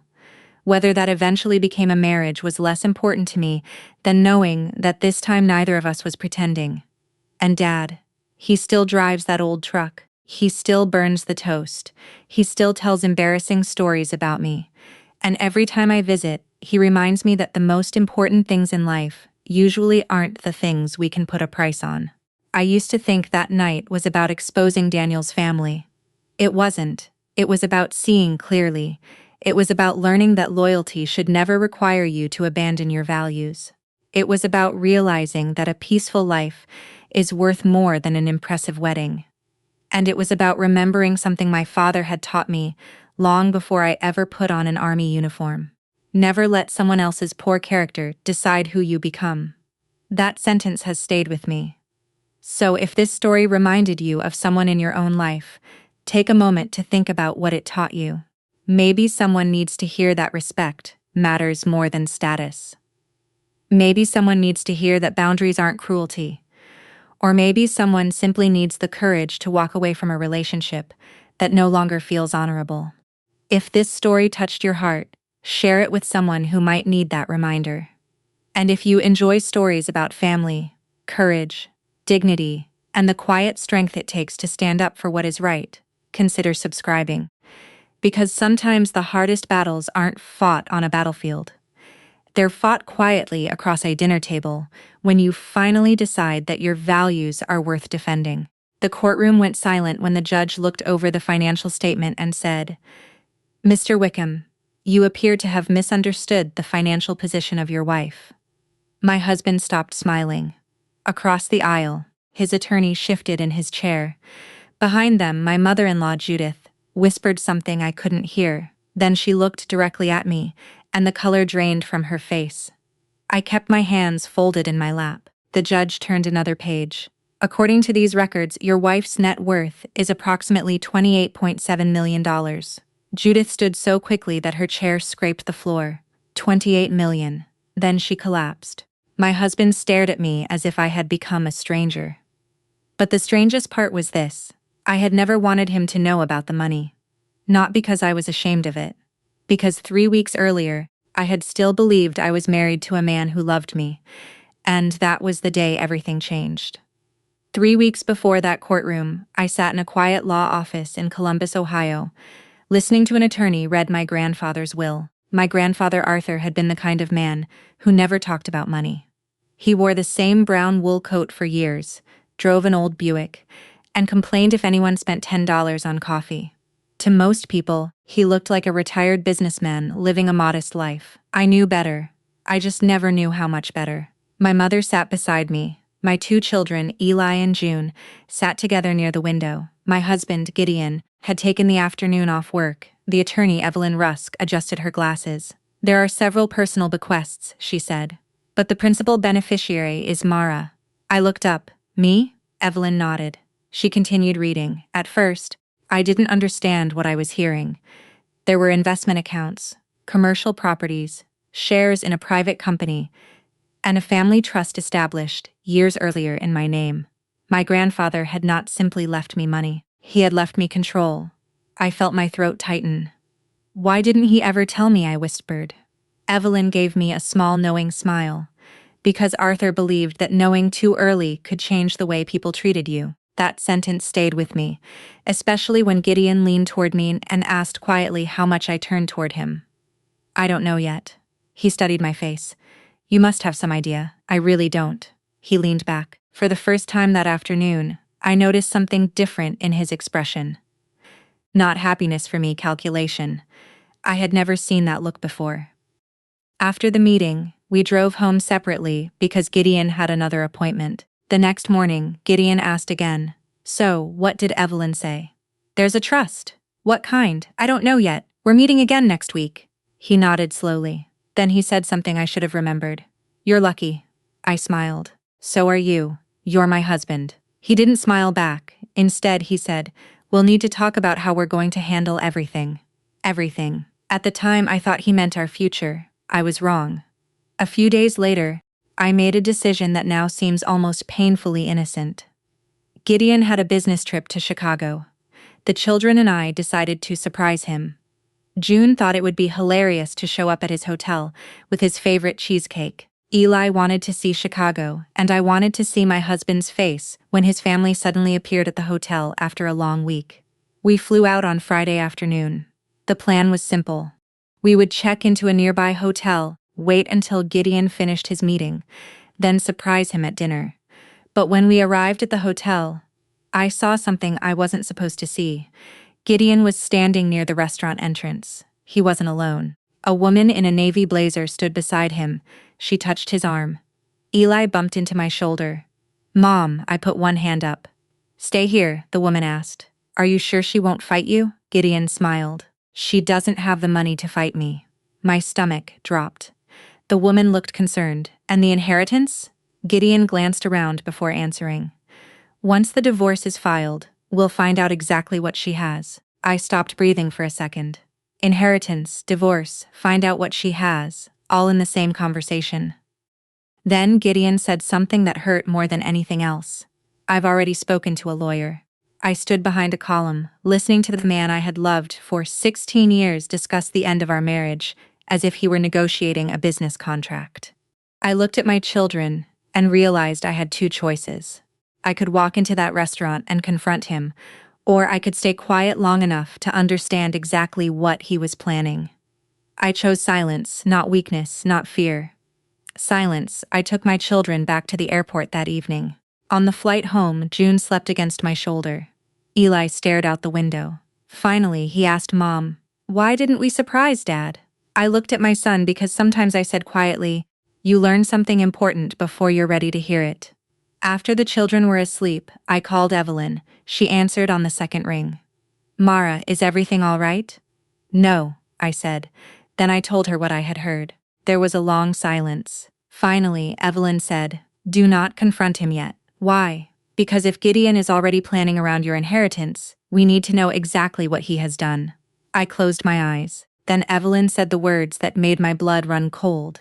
"Mara, someone has already contacted my office asking questions about your grandfather's trust." "Who?" Another pause. "Your husband's attorney." I sat alone in the dark kitchen, staring at the refrigerator light. 3 weeks later, that same man would stand in a courtroom and laugh in my face. He thought I was broke. He thought I was frightened. He thought he was divorcing a woman with nothing. He had no idea what my grandfather had left me, and he had even less idea what I had just learned about him. The next morning, I sat across from Evelyn in her office while she spread several documents across the conference table. Outside the window downtown, Columbus moved through another ordinary workday. Cars stopped at red lights. People carried coffee into office buildings. Somewhere below us, a delivery truck was backing into an alley. Everything looked normal. My life no longer was. Evelyn folded her hands. "Before we talk about your inheritance, I need you to understand something." I nodded. "If Gideon is preparing for divorce, you should assume that anything you say about your grandfather's estate could become part of a legal strategy." I stared at the papers. "So, he knows there is something. That isn't the same as knowing how much." "No," Evelyn said, "and we should keep it that way." I had never thought of my marriage in terms of legal strategy. For 16 years, I had thought of Gideon as the person I called when our children were sick, when the furnace broke, when my mother needed help, or when I simply wanted to tell someone about my day. Now, Evelyn was telling me to protect myself from him. It was difficult to accept. "Is my inheritance actually mine?" I asked. "That depends on how the assets were structured. Your grandfather created the trust years ago. Some assets are clearly separate, but we need to document everything carefully." I nodded. Then she slid another folder toward me. "This is what concerns me." Inside was an email. It had been sent to a financial institution by someone representing Gideon. The message asked about the possibility of determining the value of assets held in a family trust during divorce proceedings. My hands and fingers became cold. "He's already investigating it." "Yes." I looked at the date. It had been sent 2 days before the will reading. 2 days. I looked up. How could he know? Evelyn didn't answer immediately. "That's what we need to find out." For the first time, I wondered whether the questions about my grandfather's estate had started before Arthur even died. I drove home without calling Gideon. He was already there when I arrived. He was sitting at the kitchen island with his laptop open, wearing the gray quarter-zip sweater I had bought him for Christmas. For a moment, the sight of him almost broke my resolve. This was the man I had kissed goodbye that morning, the man who had held my hand during my father's funeral, the man who had slept beside me for 16 years. He looked up. Hey, how was your day?" "Fine," he smiled. "Did you talk to the attorney?" My heart sank. "About what?" The estate. There it was. I put my purse down. Why are you so interested? He closed his laptop. Because we're married, Mara. That sentence would have comforted me once. Instead, it sounded like a warning. I don't know much yet. He studied me. Should she tell you about the properties? No. The trust, I said, I don't know. He sighed. You don't have to be secretive with me. I almost laughed, not because anything was funny, because he had no idea how strange that sentence sounded after what I had heard in Chicago. I wasn't aware I was being secretive. He stood. I'm just saying whatever your grandfather left you, we need to make smart decisions. Why? Because we're a family. I looked toward the hallway. Our children's backpacks were lying on the floor. Their shoes were scattered near the stairs. For years, I had believed that word family meant safety. That night, it sounded like leverage. I'll let you know when I understand everything, I said. His jaw tightened. Fine. He walked away. I stayed in the kitchen until I heard the bedroom door close. That was the first night I locked important documents in a safe. It was also the first night I began looking carefully at the last few years of my marriage. I remembered things I had dismissed. Gideon asking whether my grandfather owned commercial property. Gideon insisting that I sign refinancing documents without reading every page. Gideon becoming unusually interested in my financial accounts after Arthur became ill. At the time, I had called it curiosity. Now, I wondered if it had been preparation. The following Monday, I received divorce papers. They arrived at our house just after 9 in the morning. A process server stood on the porch. Mrs. Whitcomb. Yes, I have legal documents for you. My hands trembled as I accepted them. I closed the door. Then, I stood there for almost a full minute, staring at the envelope. Gideon hadn't even waited to talk to me. He had filed. The petition requested temporary control over several marital assets and claimed that my financial circumstances were uncertain. There was another phrase that caught my attention: potential undisclosed assets. I sat down at the dining room table. He was accusing me of hiding money while he had already been investigating my inheritance. I called Evelyn. I got the papers. I expected that. Can he take the trust? Not simply because he filed for divorce. The relief lasted about 3 seconds, but she continued. We need to prepare carefully. That afternoon, Gideon came home early. He placed a folder on the table. You should sign these. I didn't touch it. What are they? An agreement to simplify things. Simplify what? The divorce. I looked at him. You've already decided, he shrugged. There's no point dragging this out. Then he smiled. It was the same smile I had seen in Chicago.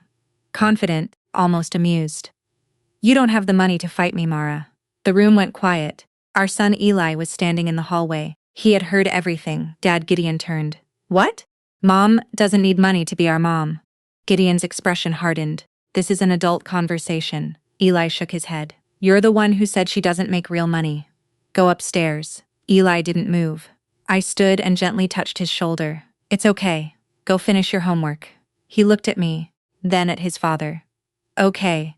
When he left, Gideon lowered his voice. You're making this harder than it has to be. I looked down at the folder. No. He waited. You made this harder when you decided my value depended on what you thought I owned. His face changed. For the first time, I saw uncertainty, but it disappeared quickly. You'll regret fighting me. I don't want to fight you. I pushed the folder back across the table. I just won't let you frighten me into signing something I don't understand. He left without another word. That evening, after the children went to bed, I sat alone in my grandfather's old study. Arthur had left me the room almost exactly as it had been. His books were still on the shelves. His old brass desk lamp still sat beside the chair. I opened the drawer and found a handwritten note with my name on it. The note was dated 6 months before his death. It contained only a few lines. Mara, people may treat you differently when they discover what I have left you. Remember that their reaction is about them, not you. Protect what I entrusted to you, but never let money convince you that you are worth more than anyone else. Your character was always the inheritance I cared about most. I read those words twice. Then I cried, not because of the money, because my grandfather had understood something I hadn't.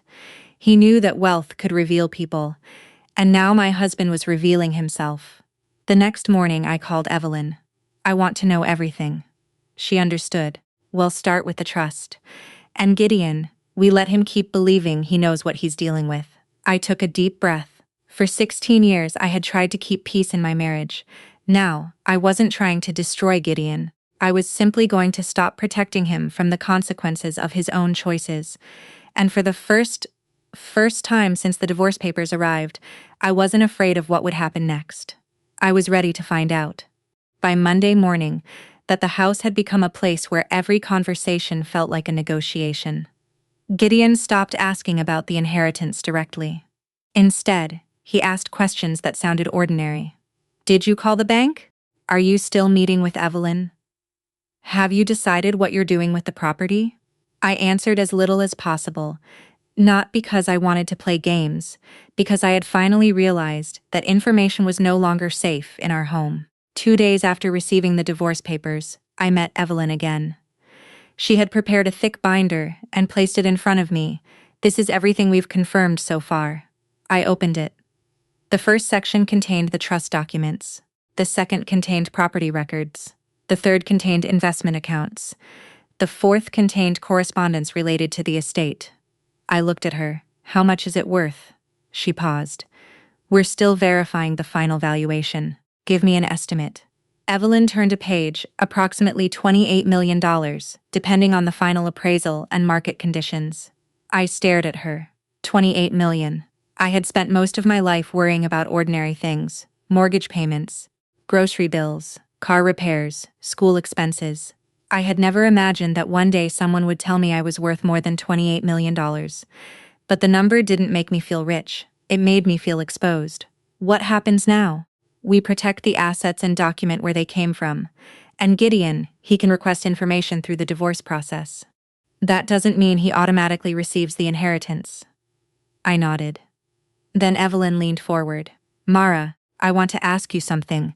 What did Gideon ever pressure you to sign documents without explaining them? I thought about it. Yes. How often? Several times over the years. Do you remember what they were?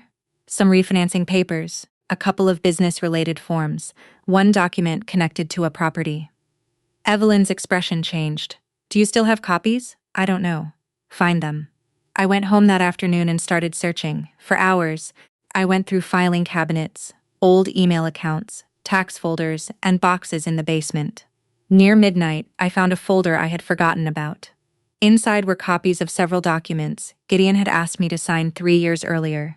One involved a commercial property. Another authorized financial access to an account I barely used. I photographed everything and sent it to Evelyn. Her response came 20 minutes later. Do not discuss these documents with Gideon. The next morning, she called. These may be important. How important? Potentially very. She explained that one document appeared to give Gideon broader access to information than I had understood at the time. He hadn't transferred ownership of my inheritance. He couldn't. But he had been trying to position himself to understand what I owned and what he might eventually claim. I sat at my kitchen table. Why would he do this before the divorce? Because preparation often starts before the other person knows there's a problem. I looked toward the hallway. The children were getting ready for school.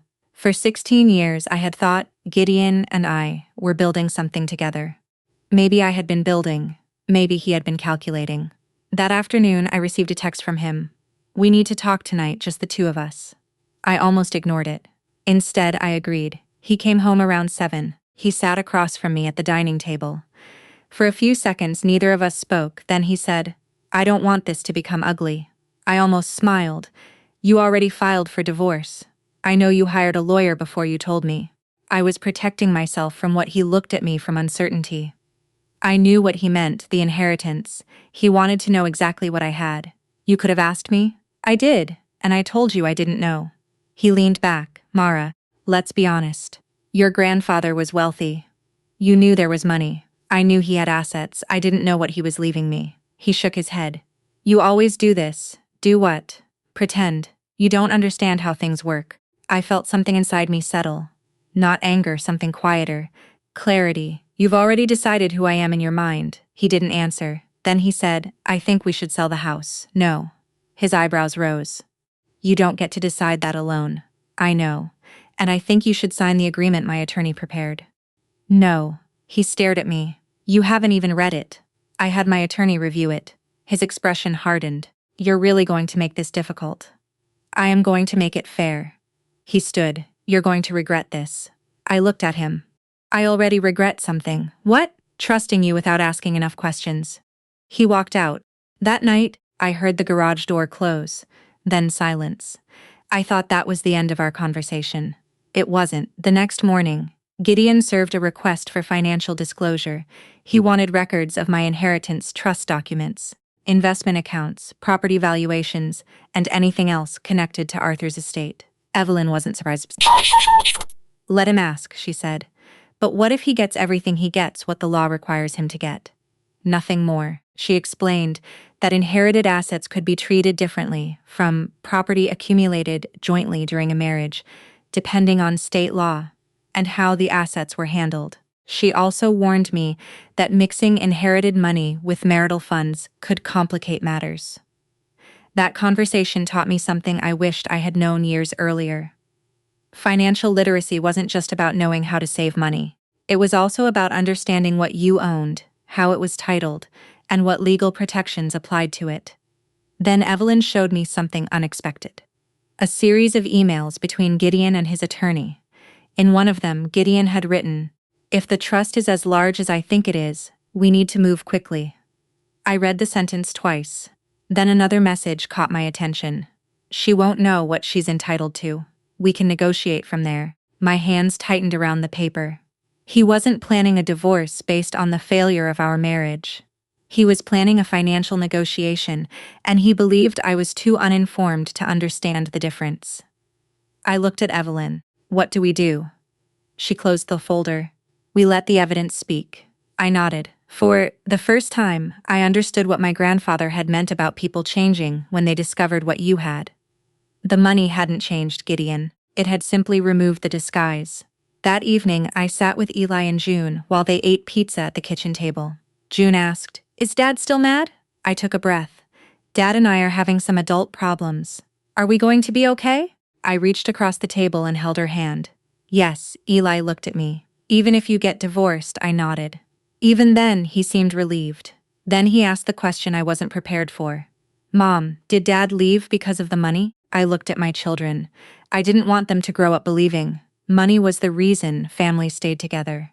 "No," I said gently. "Your father made his choices. The money only showed us what those choices meant." That night, after the children went to bed, I opened my grandfather's letter again. "Protect what I entrusted to you." I finally understood. He wasn't telling me to protect the money. He was telling me to protect myself, and I was ready. The first formal settlement conference was scheduled for a Tuesday morning at a law office in downtown Columbus. I arrived 15 minutes early. Gideon was already there. He sat beside his attorney with one ankle resting on his knee, looking relaxed. When I walked in, he glanced at me and smiled, not warmly, almost triumphantly. I sat beside Evelyn. The conference room was small and ordinary. There was a long wooden table, a coffee machine in the corner, and a framed photograph of the Columbus skyline on the wall. Nothing about the room looked dramatic, but I knew my marriage was being dismantled inside it. Gideon's attorney began. "We're hoping to resolve this efficiently." Evelyn nodded. "So are we." Gideon looked at me. "Mara, there's no reason this has to become hostile." I almost laughed. He had filed for divorce without telling me. He had already contacted attorneys about my grandfather's trust, and now he wanted to talk about hostility. I kept my voice calm. "I agree. It doesn't have to become hostile." He smiled. "Good, but it does have to be honest." His smile disappeared. Evelyn opened a folder. "We have several issues to address." She began with the house, then the vehicles, then the retirement accounts, then the children's expenses. Everything was ordinary until she reached the inheritance. Gideon's attorney leaned forward. "Mr. Whittam believes the inheritance should be considered when determining the overall division of marital assets." Evelyn answered calmly. "We understand his position." Gideon looked at me. "You see, I'm not asking for anything unreasonable." I said nothing. His attorney continued. "We also believe the trust requires further examination." Evelyn slid a document across the table. "The trust has already been reviewed. We want additional records. You'll receive what you're legally entitled to receive." Giddy sighed. Mara, why are you making this so difficult? I looked directly at him. You keep saying that because it's true. No, what's difficult is that you keep asking for things you already know you can't have. His attorney interrupted. Let's keep this productive. Evelyn nodded. I agree. Then she placed another folder on the table. This concerns Mr. Whiteham's financial disclosures. Gideon looked confused. What about them? Evelyn opened the folder. In your initial filing, you stated that your wife's financial position was uncertain and that she appeared to have concealed assets. Gideon nodded. Correct. Yet, your correspondence with your attorney indicates that you had already been investigating the family trust before the divorce petition was filed. His face changed just slightly, but I saw it. His attorney looked at him. Gideon said I was trying to understand the situation. Evelyn nodded. That's reasonable. She turned another page. But then why did you state that you had no knowledge of the inheritance? Gideon froze. I hadn't known Evelyn had this email. She had obtained it through the proper legal process. The room became very quiet. His attorney whispered something to him. Gideon leaned toward the table. I didn't know the exact amount. You knew about the trust, I suspected. You contacted a financial institution about accessing it. I was asking questions. Evelyn didn't raise her voice. That is exactly what the records show. Gideon looked at me. This isn't what you think. I stared at him. I haven't said what I think. He looked away. Then Evelyn opened another file. This is more concerning. She showed the room copies of the documents Gideon had once asked me to sign. The refinancing papers, the property authorization, the account access forms. Gideon's attorney examined them. Evelyn explained that while none of those documents transferred ownership of my inheritance, they demonstrated a pattern of financial preparation that contradicted the picture Gideon had presented. His attorney frowned. Why wasn't this disclosed? Gideon answered quickly. I didn't think it was relevant. Evelyn looked at him. It became relevant when you alleged that Mara had hidden assets. I felt strangely calm. Months earlier, I would have wanted to scream. Instead, I simply watched. Gideon's confidence was disappearing one document at a time. Then Evelyn pulled out a printed email. This one is dated before the will reading. Gideon's attorney reached for it. Evelyn read aloud. If the trust is as large as I think it is, we need to move quickly. Gideon closed his eyes. I looked at him. He didn't look back. The attorney asked, Mr. Whittam, did you write this? Gideon hesitated. Yes, who are you referring to? He didn't answer. Evelyn did, my client. The room fell silent. I remembered sitting in the lawyer's office when my grandfather's will had been read. I remembered Gideon asking how much I remembered, thinking he was simply curious. Now I understood he had already been measuring my value. Then something happened that hurt more than any financial document. Evelyn produced another email. This one was from Judith, Gideon's mother. I stared at the screen. The message was short. If Arthur left her the properties, don't let her walk away with everything. Gideon has a right to his share. I read it twice. My chest tightened. Judith had never asked me how I was handling my grandfather's death. She had never asked whether I was grieving. She had asked about property. That was the moment I stopped hoping for an explanation. There wasn't one. Gideon finally spoke. My mother was upset. She didn't understand the situation. I looked at him. She understood enough to discuss what I owned. He had nothing to say. The conference continued for another hour. By the end, nothing was settled. But something had changed. The power in the room had shifted. Gideon could no longer pretend he was the victim of a financially secretive wife. He had created a paper trail, and that paper trail was now speaking for itself. Outside the building, I stood on the sidewalk while cold November wind moved through downtown. Gideon came out behind me. Mara. I turned. He walked toward me. Can we talk? We've been talking for weeks. Not like this. I waited. He lowered his voice. My mother shouldn't have sent that email. No, she was worried about you. He hesitated about our family. I looked at him. You mean about your financial future? He didn't answer. Then he said something I never expected. You don't understand what this money is going to do. I almost smiled. I understand exactly what it's doing, what it's showing me who people are. His face tightened. You think you're better than me now? No. I shook my head. I think I'm finally seeing you clearly. He looked down for a second. I saw the man I had married. Tired, scared, human. I almost felt sorry for him. Then I remembered his words in Chicago. She doesn't have the money to fight me. And whatever sympathy I had disappeared. I didn't want revenge. I wanted truth.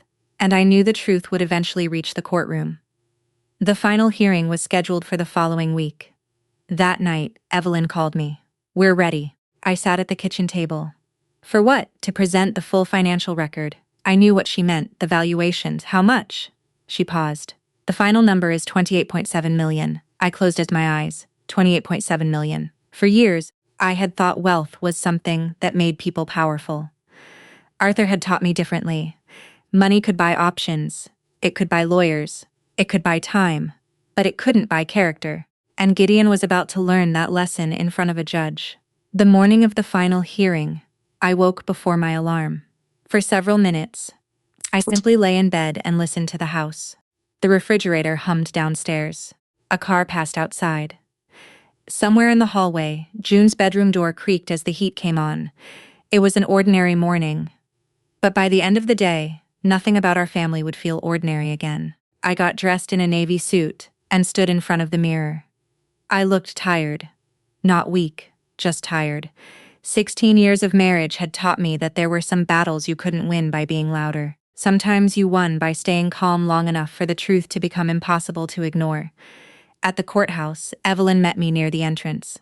You ready? I took a breath. As ready as I'll ever be. She smiled. Then remember what we discussed. Don't react to Gideon. Let the evidence speak. Inside the courtroom, Gideon was already seated beside his attorney. He looked confident, almost cheerful. When he saw me, he smiled. That same smile, the one that had once made me feel safe. Now, it only reminded me of the night he told another woman that I didn't have enough money to fight him. He leaned toward his attorney and whispered something. His attorney nodded. Behind them sat Judith. She wore a cream-colored suit and carried herself with the same confidence she had shown during our settlement conference. She caught my eye for a moment. She looked away. The judge entered. Everyone stood. The hearing began. At first, it was exactly what I expected. The attorneys discussed the house retirement accounts, vehicles, household expenses, and arrangements for the children. Then Gideon's attorney raised the issue of my inheritance. Your Honor, there remain questions regarding the extent and nature of Mrs. Wickham's inherited assets. The judge looked toward Evelyn. Ms. Rusk. Evelyn stood.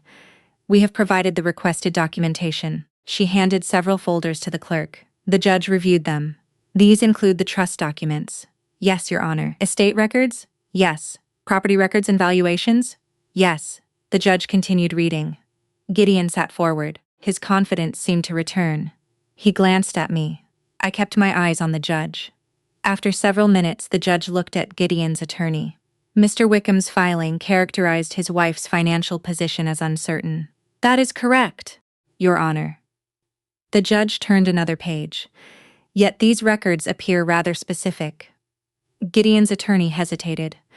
We believe there are questions regarding whether certain assets should be considered in the division of marital property. The judge nodded. That is a separate question from whether the assets exist. Yes, Your Honor, Evelyn stood. May I clarify one point? The judge nodded. These assets do exist, but the majority were inherited through a trust established by Mrs. Wickham's grandfather and were not acquired through the marital partnership. She explained the structure carefully. Nothing dramatic, no shouting, no accusations, just documents. That was the strange thing about truth. It didn't need to raise its voice. The judge continued examining the records. Then he looked directly at Gideon. Mr. Wickham, did you have knowledge of this trust before filing for divorce? Gideon shifted in his chair. I knew there might be an inheritance. Did you investigate the trust before filing? I asked questions through counsel. Yes. The judge nodded. Then your filing's characterization of your wife's financial position as uncertain is somewhat misleading. Gideon swallowed. His attorney leaned over and whispered something. The judge wasn't finished. He picked up another document. I'm also seeing correspondence suggesting you believed the trust could be substantial. Gideon said nothing. The judge looked toward Evelyn. Is there a verified valuation? Yes, Your Honor. Evelyn handed over the final appraisal and financial summary. The judge read it silently. I could hear the faint ticking of the clock on the wall. Then he looked up. Mrs. Whitcomb, I straightened. Yes, Your Honor. Are these records accurate to the best of your knowledge? Yes. Have you knowingly concealed any of these assets from the court? No, the judge nodded. Then he turned toward Gideon. Mr. Whitcomb, the evidence before this court indicates that your wife has substantial inherited assets. Gideon remained silent. The judge continued. The verified records place her current net worth at approximately $28.7 million. The room went completely still. I heard someone inhale sharply behind me. Gideon's face changed. The confidence disappeared. $28.7 million. He had known there was money, but he hadn't known the number. Neither had I until Evelyn confirmed it. Gideon stared at me, not with anger, not even disbelief, with something much harder to describe. Regret. His mouth opened. You never told me. I looked at him. You never asked because you wanted to know what you could take. His attorney touched his arm. Don't. But Gideon wasn't listening. You knew I learned the final valuation last week. You knew this whole time. No. He shook his head. Then he looked toward the judge. So she gets all of it. The judge answered carefully. That's not what I said. Gideon blinked. The judge explained that the existence of substantial inherited assets did not automatically mean those assets were marital property, subject to division. Their treatment depended on how they were inherited, titled, maintained, and applicable state law. I watched Gideon's shoulders drop. He had imagined $28.7 million. He had imagined a future. He had imagined what he could claim, but the law didn't care about what he had imagined. It cared about documentation. Then I heard a sharp sound behind us. Judith had stood up. $28 million. Her face had gone pale. She took one step backward. Mom, Gideon said. She shook her head. This can't be right. Mom, sit down. She reached for the back of a chair. Her knees buckled. Someone called for assistance. Judith collapsed into the chair, unconscious for several seconds. The courtroom immediately shifted into confusion. The judge called for a brief recess. As people moved around her, I stood completely still. I didn't feel victorious. I felt sad. This wasn't how I had wanted any of this to happen. When Judith finally opened her eyes, she looked directly at me. There was no anger in her face anymore, only shock and perhaps shame. Gideon approached me during the recess. Mara, I turned. He looked older than he had that morning. I didn't know. I know. If I'd known, I stopped him. That is exactly the problem. He looked confused. What do you mean you loved the life you thought I could provide? You didn't love the person standing beside you. He lowered his eyes. I continued quietly. You filed for divorce because you thought I was worth less than you. Now that you know I'm worth more, you want to know if there's a way back. He didn't answer. There was nothing left to say. The judge eventually returned. The proceedings continued. The financial claims were addressed according to the evidence and applicable law. Gideon's attempt to characterize my inheritance as something he could simply claim was rejected. And when the final orders were discussed, I realized something. I had spent weeks afraid of losing everything, but I had never stopped to ask what everything actually meant. It wasn't the trust. It wasn't the properties. It wasn't $28, $7 million. It was my children, my dignity, my peace, and the ability to wake up every morning without wondering whether someone beside me was measuring my worth in dollars. When the hearing ended, Gideon stood near the courthouse doors. For the first time since I had known him, he didn't know what to say. Neither did I, so I walked past him. Not because I hated him, because I was finally ready to walk toward a life he could no longer control. 3 months after the hearing, my life was quieter. Not perfect, not magically healed, just quieter. The divorce had been finalized. The house was no longer filled with whispered arguments or tense silences. Gideon had moved into a small apartment on the other side of town, and we had established a parenting schedule that allowed Eli and June to spend time with both of us. At first, the children struggled. June asked whether we would ever have Thanksgiving together again. Eli stopped asking questions altogether. I learned that children don't always need every detail. They need consistency. They need to know that the adults in their lives can still be trusted to show up.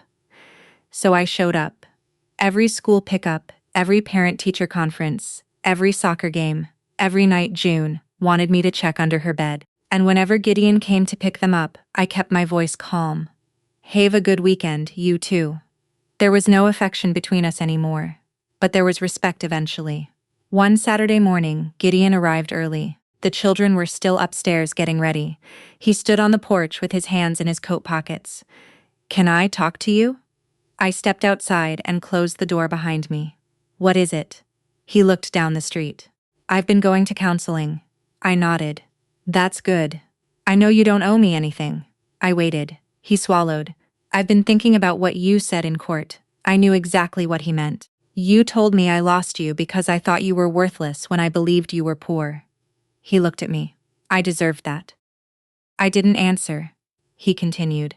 "I spent years thinking being the one who earned more money made me more important." His voice was quieter now.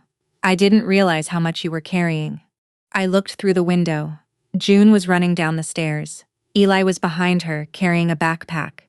I turned back to Gideon. "I'm glad you're seeing it now. I wish I had seen it sooner." He looked away. "Do you ever think we could?" He stopped. I knew what he was going to ask. "Gideon, I know." He nodded. "I know." There was no argument, no pleading. That was one of the first signs that perhaps he really was changing. "I don't want you to hate me," he said. "I don't hate you." "Why not?" "Because I don't want to spend the rest of my life carrying you around in my head." He gave a small, sad smile. "I understand." I believed him. Not completely, but enough.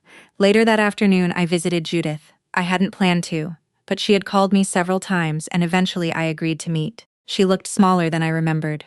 The woman who had once walked into my house as though she owned it now sat quietly at her kitchen table. She poured me coffee. "I owe you an apology." I nodded. "Yes, you do." She looked down at her hands. "When I heard about the inheritance, I thought about what it could do for Gideon." "I know." "I thought about security, about the future." "You thought about money." She nodded. "I did." Then she looked at me. "I didn't think about you." That sentence mattered more than I expected. I took a sip of coffee. "My grandfather always said money reveals character." Judith gave a sad laugh. "I suppose it revealed mine. It revealed everyone's." She nodded. "I was wrong about you." "You were. I treated you like you weren't good enough for my son." I looked at her. "I know." She wiped her eyes. "I am sorry. I believed she meant it." Forgiveness didn't mean I suddenly trusted her. It didn't mean we became close. It simply meant I didn't need to punish her forever, for something she had finally admitted. Before I left, Judith asked me something. "What are you going to do with all that money?" I smiled. "Something my grandfather would approve of." I had already decided. I would keep enough to protect my children's future and maintain the properties responsibly. But I also wanted the inheritance to mean something beyond my own bank account. With the help of financial advisors and attorneys, I established an education fund for Eli in June. I also created a small family foundation supporting financial literacy programs in local communities. Not glamorous, not flashy, but useful. I remembered how little I had understood about trusts, inherited assets, property ownership, and financial planning before Arthur's death. I had assumed those were things wealthy people worried about. I learned that ordinary families need to understand them too. A will tells people what you want done with your estate. A trust can provide additional control and protection depending on how it is created. And when a person receives a significant inheritance, the smartest first step isn't buying a new house or announcing it to everyone they know. It is getting qualified legal and financial advice. I learned that the hard way. I also learned something about marriage. Love does not mean surrendering financial awareness. Trust does not mean signing documents you don't understand. And being a stay-at-home parent does not mean your contribution has no value. For years, I had allowed Gideon's income to become the measure of my importance. That was my mistake. His mistake was believing it too. One evening, months after the divorce, I sat on the back porch with Eli and June. The sun was setting behind the trees. June leaned against my shoulder. "Mom, yes. Are you happier now?" I looked at her. The honest answer surprised me. "Yes," she smiled. "Good." Eli was quiet for a moment. Then he said, "I think Dad is happier, too." I looked at him. "Why? He doesn't act angry anymore," I smiled. "Sometimes people have to lose something before they understand what they had." Eli nodded. Then June asked, "Do we still have to call him Dad?" I laughed. "Yes, sweetheart. He's still your dad." She giggled. For the first time in months, all three of us laughed together. And sitting there, I finally understood what my grandfather had meant in his letter. The real inheritance wasn't $28.7 million. It was the lesson. Know your worth before someone else tries to define it. Protect what has been entrusted to you. Learn enough about money that you cannot be easily manipulated, and never confuse wealth with character. Gideon thought he was leaving a poor woman. He discovered he was leaving a wealthy one. But that wasn't the real twist. The real twist was that, by the time the judge revealed my net worth, I had already discovered something worth far more. My own worth. The money changed my circumstances. The truth changed me. And today, when I think about that courtroom and the moment Judith collapsed, I don't feel victorious. I feel grateful that the truth came out before I spent another decade trying to prove my value to people who had already decided what I was worth. If this story reminded you of something you've experienced in your own life, take a moment to think about what your own inheritance really is. Maybe it isn't money. Maybe it's wisdom from a parent, lessons from a difficult marriage, the courage to start over, or simply the knowledge that you deserve to be treated with dignity. And if you've ever had someone underestimate you, I'd love for you to share your story in the comments. Your experience might be exactly what another person needs to hear today. If this story touched you, consider subscribing for more stories about family resilience, justice, and the quiet strength it takes to begin again. Because sometimes the greatest revenge isn't watching someone lose.